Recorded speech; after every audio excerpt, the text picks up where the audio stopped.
მარნარი მოლოდინი არ მქონდა რომ ირაკლი ღარიბაშვილი რამეს იტყოდა ბიზნაიონის შულზე გარდა მადლობისა. ყველაზე დიდი უბედურება არის ის რომ ვინც მას წარს უკრავდა და ვინც ლამის მასზე ლოცულობდა ისიც კი არ იცავს მას. დიახ, თუ რუსეთის გავლენის ქვეშ გაფორმება მოხდება საქართველოში, ერი ისევ დავჩებით, მაგრამ სახელმწიფოებრიობა არის კითხვის ნიშნის ქვეშ. თუ ამოცანა არის კობახიძის რომ მხოლოდ როგორც ერი ისე გადავშეთ და სახელმწიფოებრიობა დავკარგოთ ან გავაჩუქოთ. ამ შემთხვევაში სრულიად გასაგები იქნება, მაგრამ აქ თავარი პრობლემა არის სახელმწიფოებრიობა, ხომ არ არის ეს შემთხვევით და განზრახ მათ შორის იმის მცდელობა, რომ გაიხსნას ოკუპირებული ტერიტორიების გავლით სატრანზიტო მიმოსვლა ფულის აკეთებლად.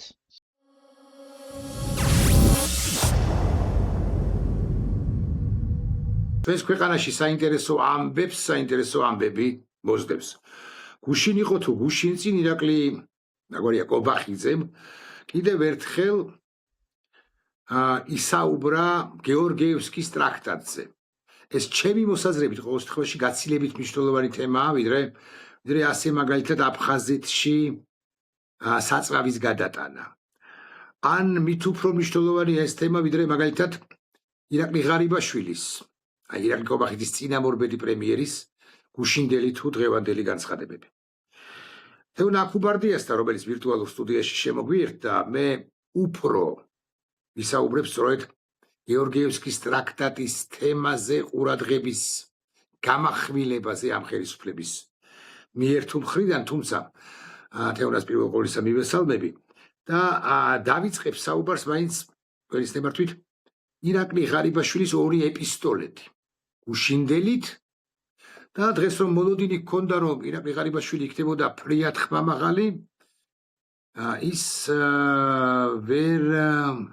მან ვერ გაბედა ირაკლი კობახიძის ხსენებაც კი, არა თუ ბიძინა ივანიშვილისა, არამედ ირაკლი კობახიძის ხსენებაც კი და არ ვიცი რამდენად სწორი სიტყვაა ნახევარ თბილისს მეთქი, მაგრამ საქართველოს ნახევარს კი ნამდვილად მისცა ერთგვარი ირონიის უფლება თუ შესაძლებლობა უფრო ზუსტი რომ იყო.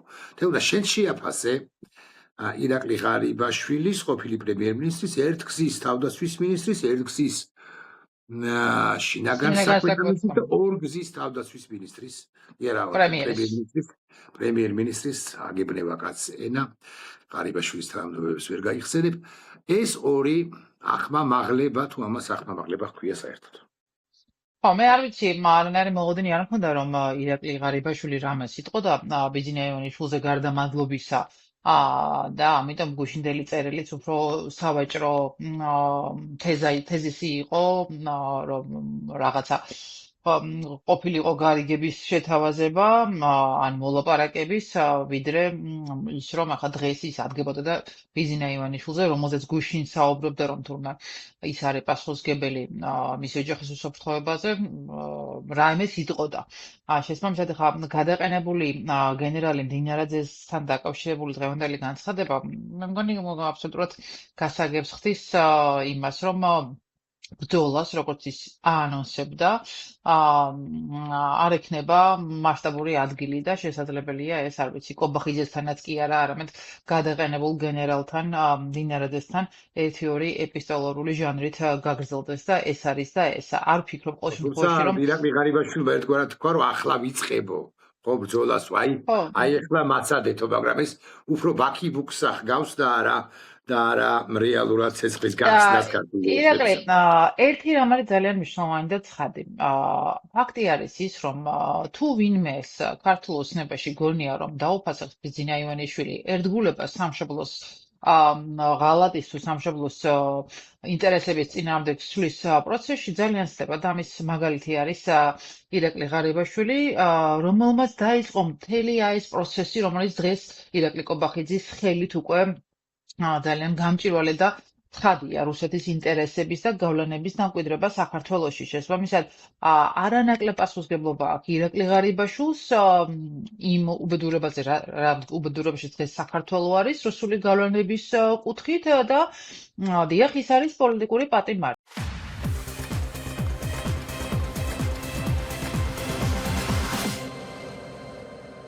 გადაცემის პარტნიორია Coca-Cola. არა იმიტომ რომ ან ფული ნაკლებად უყვარდა ან სავარაუდოდ რაიმე ტიპის დანაშაულები არ ქონია ჩადენილი, მაგრამ იმიტომ რომ დღეს სასამართლო არ არის თავისუფალი და ივანიშვილის რევანში არის თავარი საკითხი, რის გამოც ადამიანები ციხეში მიდიან. ერთადერთი პირია. მე გავაკეთე ამასთან დაკავშირებით დღეს კომენტარი და ვიდეო როლით ჩავწერე rilsi.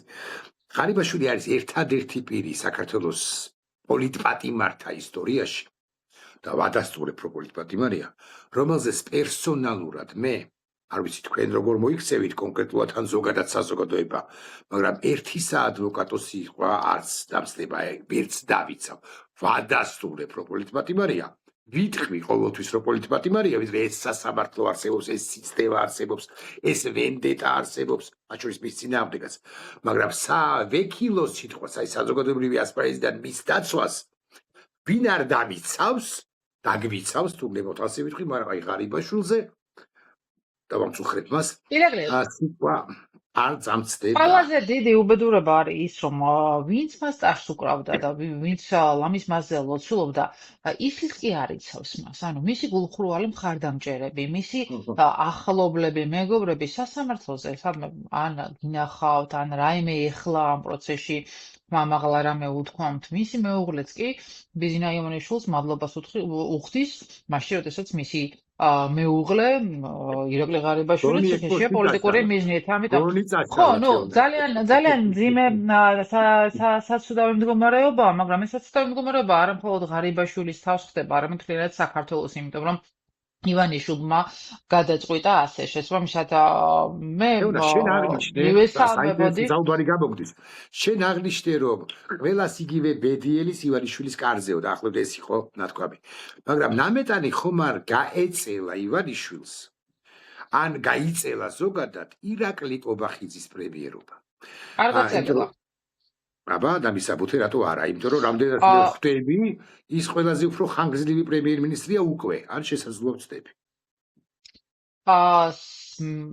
თუ გადახედავთ ღარიბაშვილის შემდგომ პრემიერების ნუსხას კარზე ივანიშვილის, დიახ, ყველაზე ხანგრძლივი იყო ღარიბაშვილი, ორი გზის ვადით და ერთი გზის ვადით ვხდები იყო კვირიკაშვილი. ყოველ შემთხვევაში 3 წელიწადზე მეტი არც ერთი პრემიერი არ გაუჩერებია. 20-24 წელს გახდა ის პრემიერი.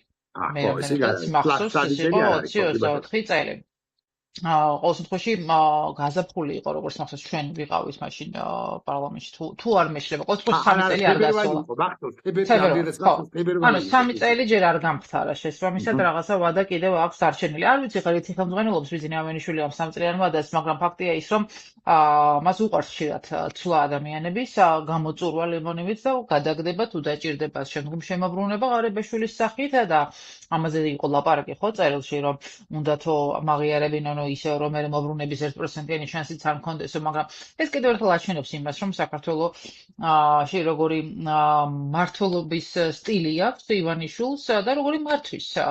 თუმცა კობახიძეს უწევს კი, ნამდვილად უწევს და მათ შორის მამუკამდენარაძეც არ უნდა იყოს, მე მგონი, კარგ ხასიათზე, არა მხოლოდ ჩამოლაბორანტების გამო, არამედ იმის გამო, რაც მის თავზე მწირთება და ახლა როდესაც ღარიბაშვილი მდინარაძეზე ისრებს მიმართავს, არ ვიცი, შეიძლება რაღაცა კიდეც იყოს საინტერესო მორიგი მთელი სეზონი ოცნების კარზე. ალეკო ელისაშვილის ფიზიკური მუშტი რომ მოხდა მამუკა მდინარაძეს, ოდესღაც იყო და თქვენც депутат იყავით ხო? თუ არ ვცდები მაშინ. იქ დარბაზში იყავით, თეონა იმ დროს. დარბაზიდან გასული ვიყავით, თუმცა ბახდიახ პარლამენტში ვიყავით. თუმცა რომ ყოფილიყავით, კაი, იქნება უფრო სტამბეჭ და ვადას აღგექვათ. კარგი, ამნიშნულობა. ახლაც ეს პოლიტიკური მუჯლუგუნია თუ მუშტიც მოხდა, ოღონდ არაპირდაპირ მნიშვნელობით მამუკა მდინარაძე ისე კარგად არ მესმის, თეონა ერთი ამბავი, როგორ შეიძლება პოლიტიკოს ვინც საღად აზროვნებს, საერთოდ აფრთხობდეს ღარიბაშვილის პოლიტიკაში თუნდაც მოbrunება, რომელსაც არანაირი ელექტორალური მხარდაჭერა ან სუჯამში ეყოლება. მე არ ვფიქრობ, რომ ელექტორალური მხარდაჭერა არ აქვს, მე ვფიქრობ, რომ ღარიბაშვილი ბევრად უფრო პოპულარული პრემიერი იყო ივანიშვილის კარზე, ვიდრე ეს არის კობახიძე. ხო, დამცველი არ ყავს, იმიტომ რომ ესეთი სისტემა შექმნა ივანიშვილმა, თუმცა ფაქტია ის, რომ თუ ვინმეს აი ამ მთელი აი ამ ნარატივების ჭრილში ქონდა მოწონების ხარისხი ივანიშვილის კარზე, მე ვფიქრობ, ბევრად მოწონებული იყო ღარიბაშვილი, ვიდრე ეს არის კობახიძე. კობახიძეს თავისი ემოციური ინტელექტიდან გამომდინარე არც თუ ისეთი დიდი მიმღებლობა აქვს საზოგადოების და მათ შორის არ ჯდება იმ ქართულ ხასიათში, რომელიც აუცილებელია კონდეს პოლიტიკოს მით უფრო ივანიშვილის კარზე. მე გეთანხმებით, კობახიძე არ ჯდება ამ ხასიათში, არც ღარიბაშვილი ჯდებოდა მაინც და მაინც. მე ვფიქრობ, უფრო ჯდებოდა ღარიბაშვილი, მაგრამ აქ მთავარი საკითხი არის ის, რომ აქ არის გარკვეულწილად ხო რა კობახიძემ გააკეთა ყველაფერი იმისთვის, რომ ღარიბაშვილი და მისი გუნდი ციხეში წასულიყო, ხო? გეთანხმებით. და კობახიძე მეორე მხრივ აიღო დროშა, ალამი, ესტაფეტა, თუ გნებავთ ასე ვიტყვი, და გადაიბარა ის ანტიდასავლური რიტორიკა, რომელიც საფუძველ დადებული, სწორედაც რომ ირაკლი ღარიბაშვილის, აი მეორედ რომ მოვიდა იმ ირაკლი ღარიბაშვილის პერიოდში დაიწყო, იმიტომ რომ პირველი პერიოდის პრემიერ-მინისტრი როცა იყო ღარიბაშვილს ეს ანტიდასავლურობა არ ახასიათებდა, სხვა თუ არაფერი, მის დროს მოეწერა ასე მაგით ასოცირებას მოეწერა ხელი. დიახ, ბრძანეთ. მე ბრძანეთ. ერთ რამეს გეტყვით, რომ როდესაც კობახიძე ჩაანაცვლა ღარიბაშვილი, პირველი ირაკლი, მეორე ირაკლი, მაშინ მე ვთქვი, რომ ბევრად უფრო მძიმე იქნებოდა ირაკლი კობახიძის პრემიერობა, ვიდრე ეს იყო ირაკლი ღარიბაშვილის და გარკვეულწილად ჩათვალეს, რომ მე ვყარობდი ასე რომ ვთქვათ ირაკლი ღარიბაშვილს, რაც რა თქმა უნდა ასე არ არის, მაგრამ რატომ არის რაღაცა წითელი ხაზები, რა ხაზების ხაზების მიღმა გასვლას არ ველოდებოდი ღარიბაშვილისგან. და რის მოლოდინიც არ მქონდა კობახიძესთან მიმართებაში, რომ მას წითელი ხაზი არ ქონდა, მას არ ქონდა მოხრუჭი და ის იკადრებდა და წავიდოდა ყველაფერზე და შესაბამისად ეს ასე ახდა. და რატომ ამბობ ამას? მე არ დამავიწყდება კანდიდატის სტატუსი, როდესაც ევროკავშირმა წინსწრებით მიანიჭა ქართულ ხალხს და არა ქართულ ოცნებას. დიახ, და მაშინ მე მახსოვს ირაკლი ღარიბაშვილის მადლობები ჯეკ სალივანზე, შეერთებული შტატების მაღალ ჩინოსანზე, უშრობის სფეროდან და გარკვეულწილად მისი კავშირები მათ შორის დასავლეთთან, რომელიც საბოლოო ჯამში გაანიავა და საერთოდ მოსპო ირაკლი კობახიძე. ამიტომ მე მაინც ვფიქრობ, რომ ასე შორს და ასე მძიმედ ღარიბაშვილი მაინც ალბათ ვერ წავიდოდა ისე როგორც ეს ირაკლი კობახიძეს შემთხვევაში ნახეთ და არ ვიცი ხა ეს იყო წინაპირობა რის გამოც მოიყვანა შემდგომ უკვე ივანიშვილმა კობახიძე თუ რა იყო, მაგრამ ფაქტი ერთი რომ წითელი ხაზები ყველა გადალახული აქვს ირაკლი კობახიძეს და ის ბევრად საშიში არის ქვეყნისთვის, ვიდრე იყო ღარიბაშვილი, მიუხედავად იმ დიდი ცოდვების, რომელიც მისი შემოქმედება იყო ამ ანტიდასავლური რიტორიკის პრორუსული ჯგუფების ხელშეწყობით და შავრაზმული რაღაცა პრორუსული კამპანიებით, პრორუსული ჯგუფების შექმნით, რაღაც პრორუსული ნარატივის დამკვიდრებით, მე გაგახსენებ თქვენ ამ მიმართულების სპეციალისტს ბრატისლავაში წარმოთქმულ კი, ბატონო, ყველაფერი ძალიან კარგად უახსოვს, კი, რა თქმა უნდა. მაგრამ ღარიბაშვილის ვექილად ვერც ერთი ჩვენგანი მართლა ვერ გამოვდგებით, მაგრამ აი თუ მართლა ყველა აი ღარიბაშვილმა გადალახა 99 წითელი ხაზი, მაგრამ აი მე ასეს თითქოს ეპარებოდა, მაგრამ აი ბოლომდე ვერ გადალახა. თუ 100 წითელი ხაზი არსებობდა, 280 გადალახა ირაკლი კობახიძე, მე აბსოლუტურად გეთანხმებით ამ ყველაფერში და აქ რა თქმა უნდა საუბარი კორუფციაზე არ მაქვს, იმიტომ რომ კორუფციაზე არ უფრო საგარეო და საუბარია რუსეთის გავლენებზე და სუვერენიტეტის დაკნინებაზე, რომელსაც აქტიურად ღარიბაშვილს რაც მახსენდება, ღარიბაშვილს კიდევ ერთხელ ვთქვათ, რომ ის ვექილად არ გამოვდგებით და რომ ზდაგვაძალონ მაინც ვერ გამოვდგებით. ღარიბაშვილს ასეთი სიმპათია პიიტეტით არ უსაუბრია, თუ საერთოდ უსაუბრია გეორგიევსკის ტრაქტატზე, რაც ძირითადი სასაუბრო თემა მინდა რომ იყოს ჩვენი გეორგიევსკის ტრაქტატზე არ უსაუბრია, ერეკლე პაპაზე აქტიურად საუბრობ.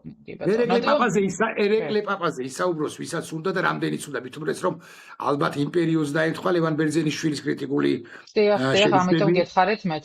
ხო, 1793 წლის ტრაქტატთან, მაგრამ აი გეორგიევსკის ტრაქტატმა გადაარჩინა საქართველო, ეს არათუ ირაკლი ღარიბაშვილს, არამედ გიორგი მე-12-ესაც ან უთქვამს, ან არა. ერეკლის ვაჟს თუ რაღაცა მახსენებთ რაღაც ბაგრატიონები ხო და ერეკლე მეორე კონკრეტულად. რომ დავანებოთ ივანე ჯავახიშვილს, რომელიც ამ ტრაქტატის აქტიური კრიტიკოსია. ხო, ივანე ჯავახიშვილს ვაუწყობს ეს გასაგებია, მაგრამ აი უარესთა შორის უარესებსაც კი არ ვთქვამთ მეთქი ასე. არ მახსენდება არც არავინ ცნობილ ქართველთა შორის. ირაკლი კობახიძე, რომელიც ცნობილი ქართველია, მაგრამ მეორე მხრივ დამოუკიდებელი საქართველოს პრემიერ-მინისტრად ითვლება და აქედან გამომდინარეც კი სადღაც ისტორიის სახელმწიფოში პატარა შრიფტით ის ჩააწერილი იქნება, როცა იქნება მაშინ ცხადი უარყოფით პერსონაჟი. ახლა რატო ვკითხულობ ამ ყველაფერს? ყველა ბევრი, მათ შორის თქვენს, მათ შორის მეც გამოვთქვამთ ვარაუდს, რომ ესოდენ ხშირი საუბარი გეორგიევსკის ტრაქტატზე თან პოზიტიურად და ზე პოზიტიურად არის ერთგვარი შემზადება საიმისოდ, რომ ამას თუ გლებავთ დავარქვათ ტრაქტატი 2, თუ გლებავთ დავარქვათ რაღაც ხელშეკრულება, თუ გლებავთ გარსევა ჭავჭავაძე შეთანხმება რუსეთთან. ხო, ერთადერთი რაც ამას დააკლდება სწორედ მეფე ერეკლე და შეიძლება მეორე დააკლდეს, არ ვიცი, გარსევან ჭავჭავაძე პირობითად ლაპარაკობ. არა, კიდევ დააკლდება ის, რომ ამ შემთხვევაში ლეკიანობა უნდა იყოს საქართველოში და რუსეთი მფარველად უნდა გვევლინებოდეს. არ არის ეს გარსევან ჭავჭავაძე არ ეყოფა მაგ ამბავს და მეფე ერეკლე. სულიად სხვა კონტექსტია, ხო, აქ და კონტექსტი არის ის, რომ საქართველოს დაცვა ქონდა ინტერესად, მაშინ ერეკლე მეფეს როგორც ლეკიანობისგან, მათ შორის სამეზობლოსგან და მაშინ არ იყო ცოდნა რუსეთის, მიუხედავად იმისა, რომ ასპინძის ბრძოლაში ტოტლებენთან გარკვეული გამოცდილება ქონდა. მანამდელი პერიოდია ტოტლებენი, კი ბატონო, და ფაქტი არა, თავი რომ დავანებოთ ისტორიაზე საუბარს, მიუხედავად იმისა, რომ 9 წელი მაქვს ისტორია ნასწავლით ივანე ჯავახიშვილის სახელობის სახელმწიფო უნივერსიტეტში, აქ საუბარი არის რაზე? როგორც სიმბოლო მათ სურთ რუსეთთან დაახლოების, რუსეთის ამ შემთხვევაში როგორც მფარველის წარმოჩინების ესე გაყიდონ ერეკლე მეფე, რომელიც მეომარი მეფე იყო და ამ შემთხვევაში ამით შეფუთონ ის ახალი გარიგება, რომლითაც არ ვიცი ტრაქტატი 2 თუ ახალი შეთანხმება, რომლითაც საქართველოს სუვერენიტეტის დასამარება არის საბოლოოდ წაგება. პროცესში მოხდება რასაკვირველია სუვერენიტეტის დასამარება, იმიტომ რომ რუსეთმა გადააგდო, მიატოვა, მოვატყუა და ასე შემდეგ, არათუ რაღაც ერეკლე მეორე ცხადია, კარგი მეომარი. პირველი გადაგდება იყო გეორგიევსკის ტრაქტატის დარღვევა და შემდგომ უკვე ანექსია და 93-დანვე. მაგრამ რატო გეუბნებით იცი ამას, ეს რო საკუთარ თავთანობით ვჯელობდი ამ სხვებთან. დღევანდელი დასავლეთი ამათ სურთ, რომ წარმოაჩინონ მაშინდელ სპარსეთად. აი თელი ეს კამპანია, აი პაპუაშვილის, აი იღვიზებდა დილით პაპუაშვილი, დგებოდა იზმორებოდა, საუძმეს მიირთმევდა და არ ვიცი ბაძავდა თუ არა ივანიშვილს და მათ შორის რაღაც ხილის წვენს მიირთმევდა თუ არა, გამოდიოდა ტრიბუნასთან, მათ შორის თქვენ სობასაც, თქვენი ხავით პარლამენტის წევრი და იწყებდა დღეში 12-ჯერ, ვუტრინებ, მაგრამ დღეში 12-ჯერ აგინებდა დასავლეთს. არა 11-ჯერ, 10-ჯერ, 9-ჯერაც ასე ბევრი იქნებოდა, არამედ 12-ჯერ. ამას შეგნებულად ვუტრინებ, რომ მაყურებელმა კარგად გაიგოს, რომ პაპუაშვილს დღე არ ჩაუგდია პრაქტიკულად დასავლეთის გინების გარეშე. ეს ყველაფერი როგორც ახლა მე ვატყობ თუ მივდივართ მაინც და მაინც ტრაქტატი 2-მდე თუ ხელშეკრულება 3-მდე თუ რაღაცამდე, ეს ყველაფერი ერთი დიდი ჯაჭვის რგოლი იყო. საზოგადოების მნიშვნელოვან ნაწილს უნდა დაეჯერებინა, რომ დასავლეთი მართლაც ხერია როგორც იმ ხანად, ოღონდ სამართლიანად. ეჯერათ მე-18 საუკუნის ბოლოს, რომ სპარსეთი იყო შენი მტერი, რომელსაც ესეთი და ესეთი პრობლემების შექმნა შეეძლო შენთვის.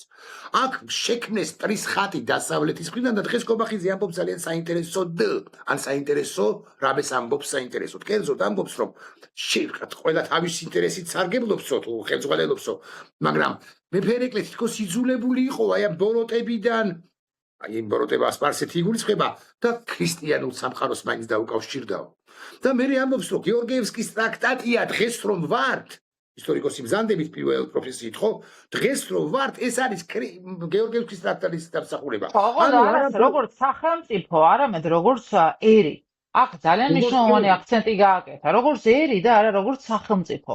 და დიახ, თუ რუსეთის გავლენის ქვეშ გაფორმება მოხდება საქართველოში, ერი ისევ დავრჩებით, მაგრამ სახელმწიფოებრიობა არის კითხვის ნიშნის ქვეშ. ამიტომ თუ ამოცანა არის კობახიძის რომ მხოლოდ როგორც ერი ისე გადავშვეთ და სახელმწიფოებრიობა დავკარგოთ, ან გავაჩუქოთ.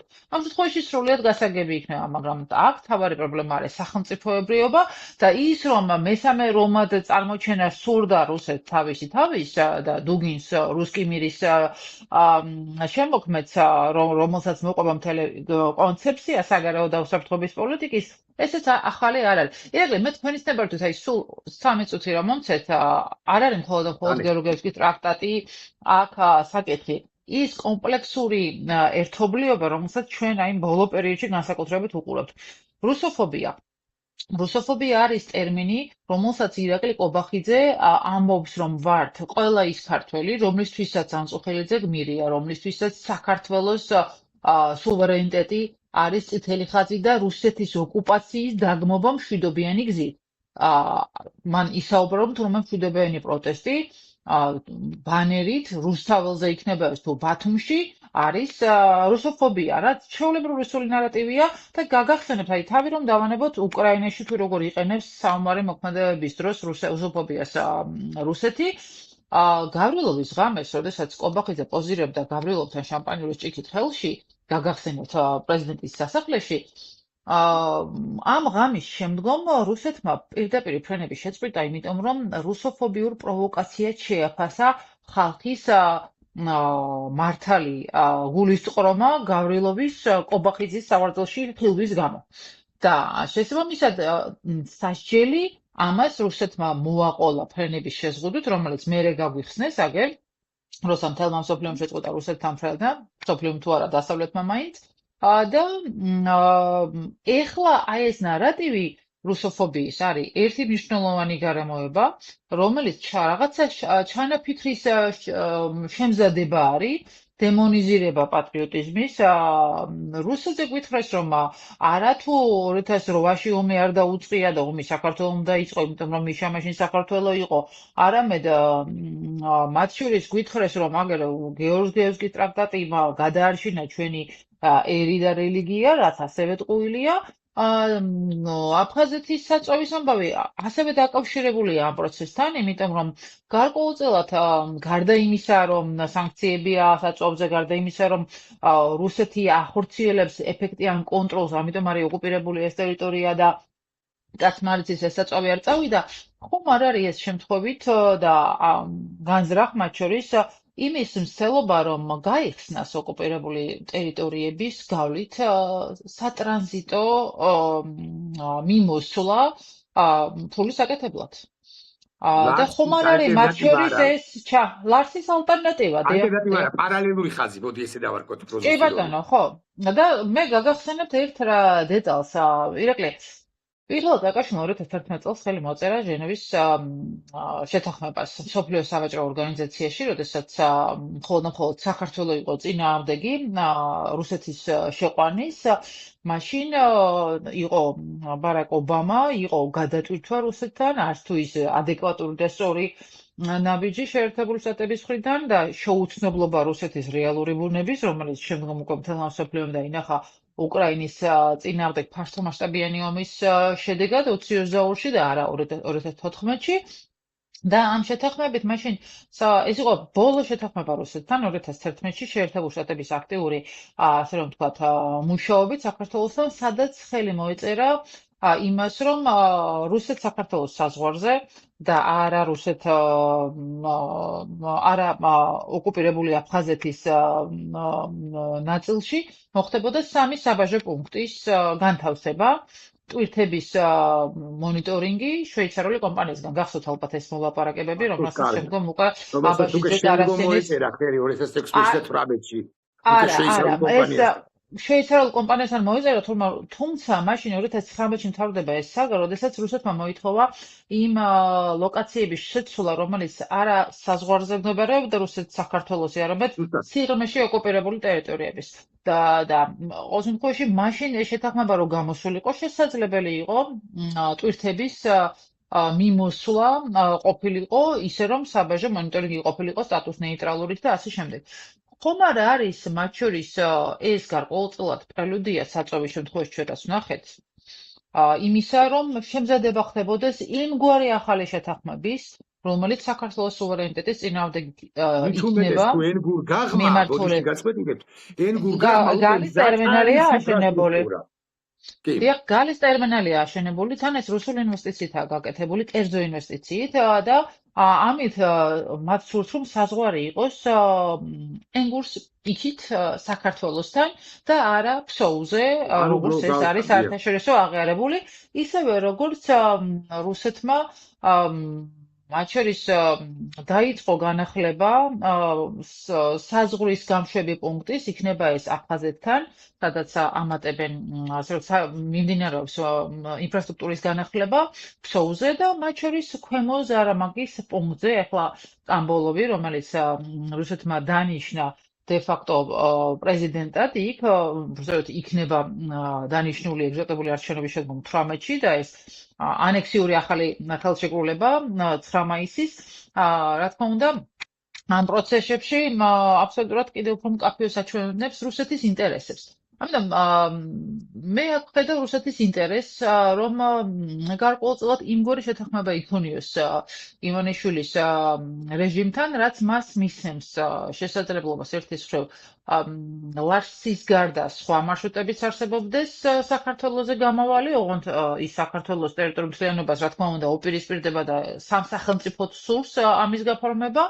მათ შორის გარკვეულწილად აფხაზეთით ყადაღებული რკინიგზის გახსნის საკითხი, რომელზეც სხვათა შორის კარაპეტიანი საუბრობდა, სომხური ოპოზიციური პარტია პრორუსული და როგორც ფიფია გასახსენებელია, მაგრამ მაინც რომელიც იმავე ერთ-ერთი რუპარია,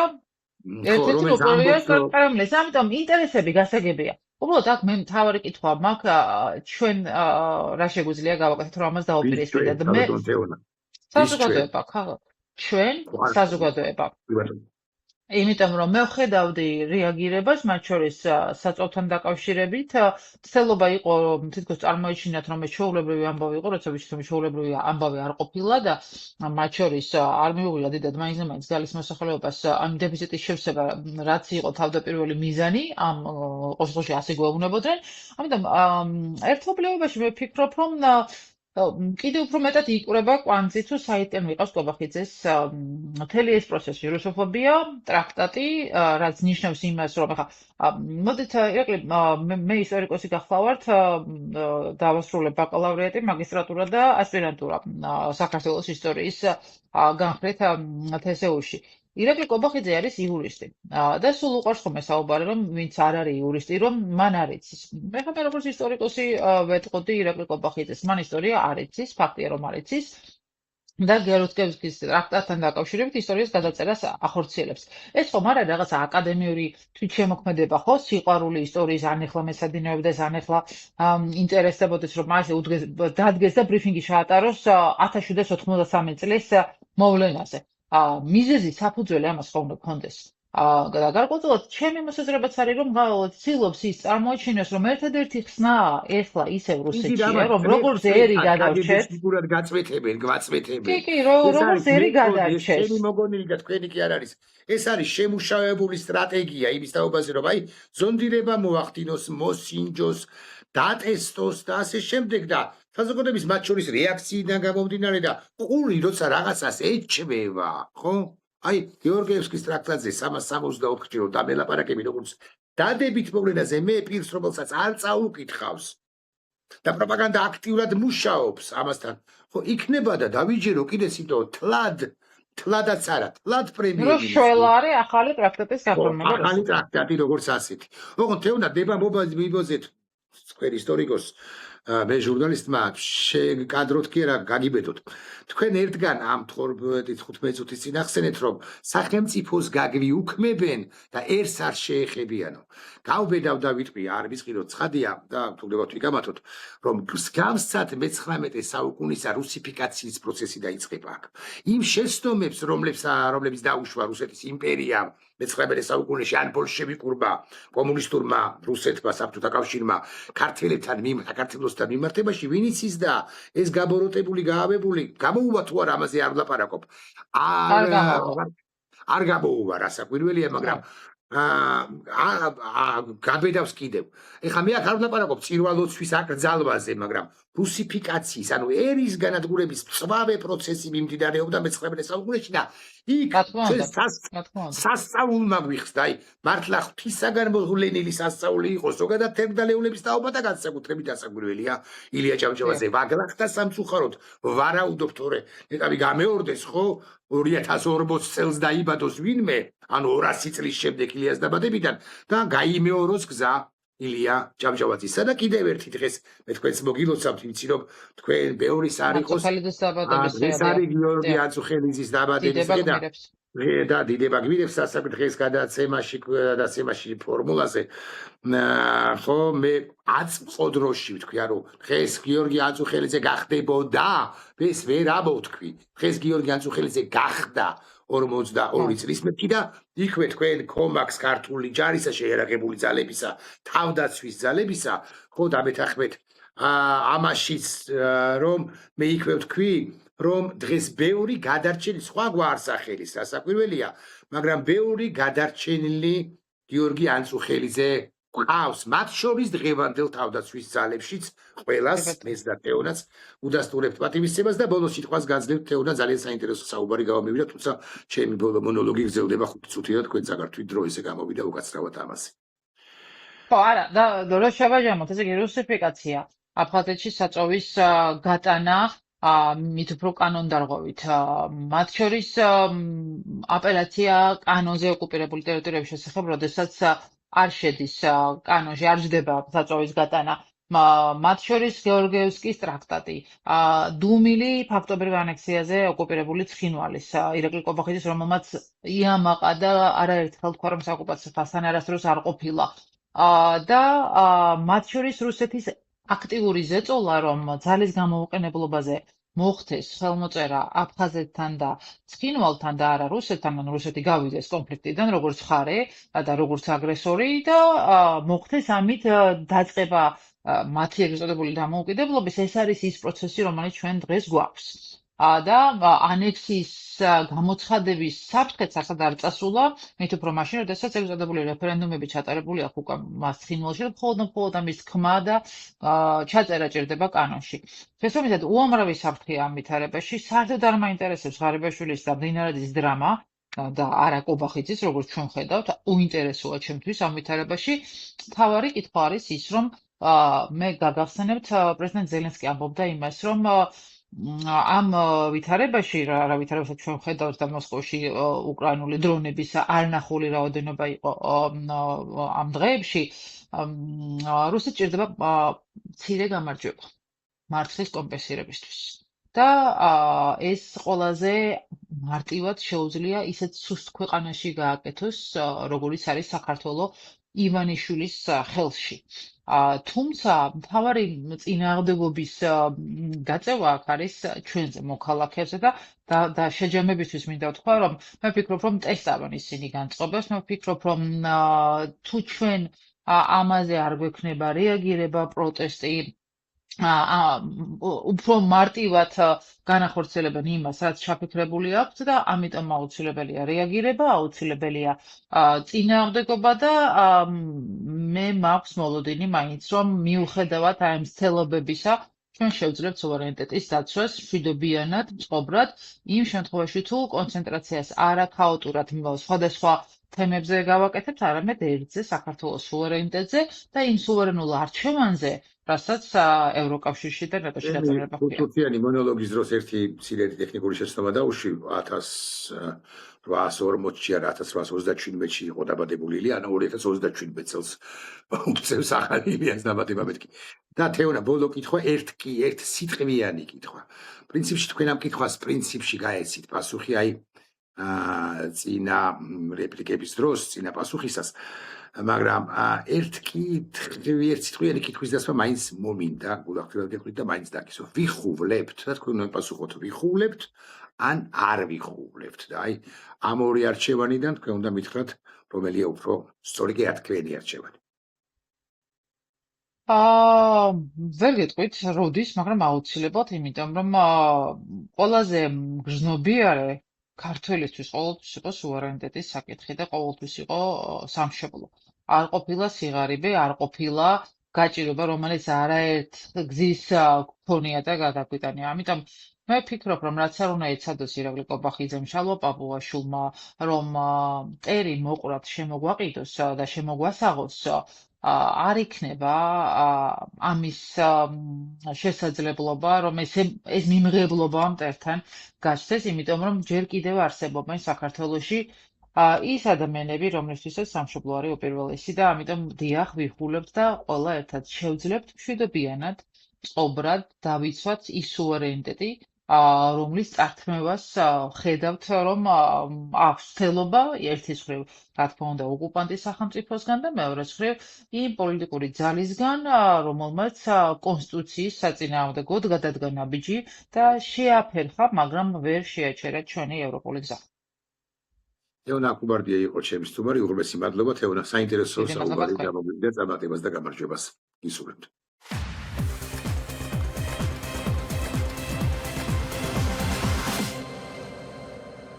გადაცემის პარტნიორია კოკაკოლა.